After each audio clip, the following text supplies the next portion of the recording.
Internet سے تلاشیاں کر کے نا گوگل بابے کے پیچھے چڑھ کے مار کے مکتبہ شاملہ ٹاک تے تھلے لا کے پورا تے کاش صاحب نو کر دو کاپی پیسٹ کا زمانہ ہے. چور اچکے دائیں بائیں سے ادھر ادھر سے اکٹھی کر کے روایات ہمارے متھے مارتے ہیں. اس لیے یہ دور جو آیا کتابوں کا دور. سن لیں, میں آپ کو ایک عجیب بات کہنے لگا اور سب سے ڈیفرنٹ موقف ہے میرا, اور آپ حیران ہو جائیں گے بھی کاش صاحب آپ نے یہ موقف کس لیے اپنا لیا. میں آپ کو بتاتا ہوں یہ دجالی دور ہے. یہ جو کتابیں چھپ چھپ کے آنے لگ گئی نا بھی آپ سارے گھر بیٹھے پڑھی جائیں, اس سے گمراہی کا دروازہ کھل گیا. میں آپ کو بات بتاؤں, یہ علم نہیں بنٹ رہا کہ جا کے چیک کریں حدیث نمبر اتنی تو انٹرنیشنل نمبر اتنا.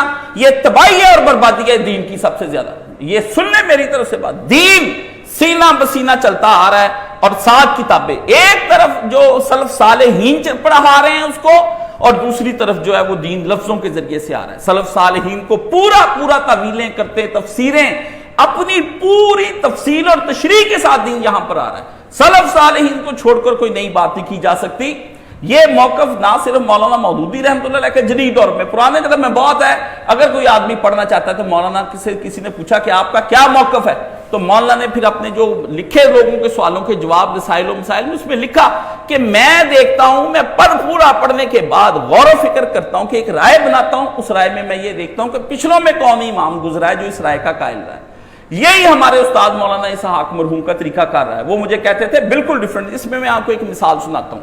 ایک دفعہ میں بہت چھوٹا اس وقت نیا ہی آیا, میں مولانا کے موقف جو ہے بچہ جیسے سنتا ہے میں متاثر تھا ان کے موقف سے. تو میں نے ایک دن ان سے کہا کہ آپ کہتے ہیں سب کی نماز ہو جاتی ہے ہاتھ باندھنے کھولنے ناف کے اوپر نیچے, استاد جی آپ سب کی بات مانتے ہیں, تو ہم کیوں نہ 4 رکعتوں کی نماز میں ایسا کر لیں کہ پہلی میں ہاتھ اوپر باندھ لیں, دوسری میں ہاتھ نیچے باندھ لیں ناف کے, تیسری میں ناف کے اوپر, اور چوتھی جو ہے نا ہم بالکل ہاتھ سیدھا کر لیں.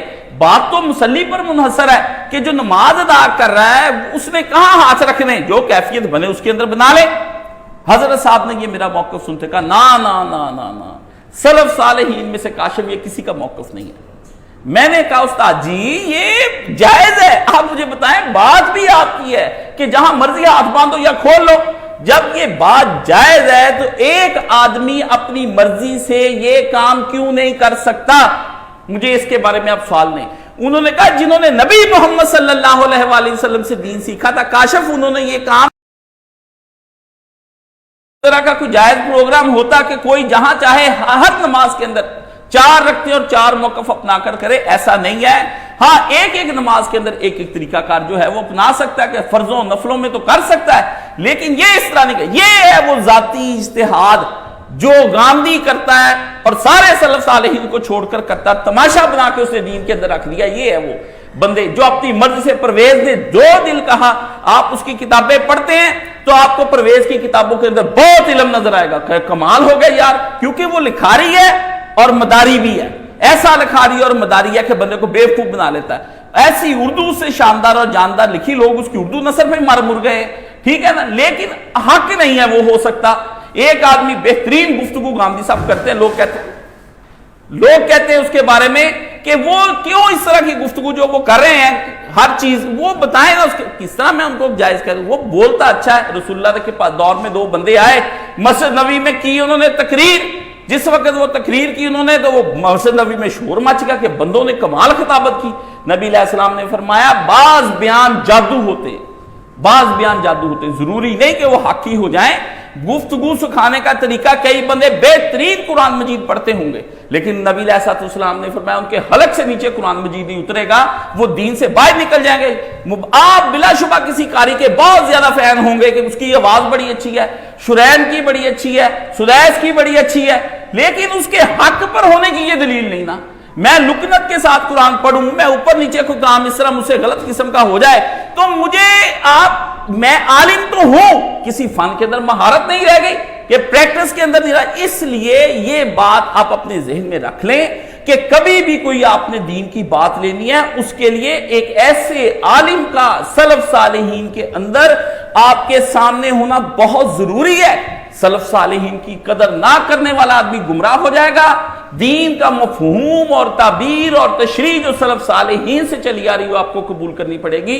اور آپ یہ دیکھیں کہ اسی مفہوم اور تعبیر کو یہ موقف لے کر کے غامدی نے بھی اور وحید الدین خان نے مولانا مودودی کے رد میں کتاب لکھی تعبیر کی غلطی، کہ مولانا مودودی ایک الگ ہی بات کر رہے ہیں کہ جس کے ذریعے سے وہ بتاتے ہیں کہ اسلام سیاسی بھی ہو سکتا تھا۔ ان دونوں نے کہا وہ سلف صالحین کے پیچھے نہیں رہے، انہوں نے نیا مفہوم پیدا کیا تھا، ہم دوبارہ اس مفہوم پر آ گئے۔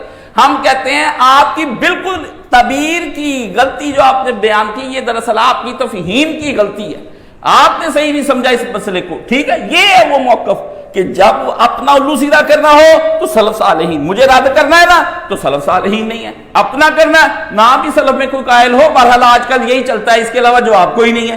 یہ گمراہی کے ڈانڈے ہیں جو آپ کو پچھلی جگہ پر سلف صالحین کو چھوڑنے کے بعد تباہی آ جائے گی آپ کی۔ اب میں آپ کو بتاتا ہوں، جب سلف صالحین کے پاس اس لیے نالج پڑھنے کے لیے، دین پڑھنے کے لیے کتابیں نہ پڑھی جائیں، آپ کو شیطان لے جائے گا اور پھر ایسی وادی میں جا کر گمراہ کرے گا، پھر آپ نماز روزہ ہولی ہولی سب کو چھوڑ جائیں گے۔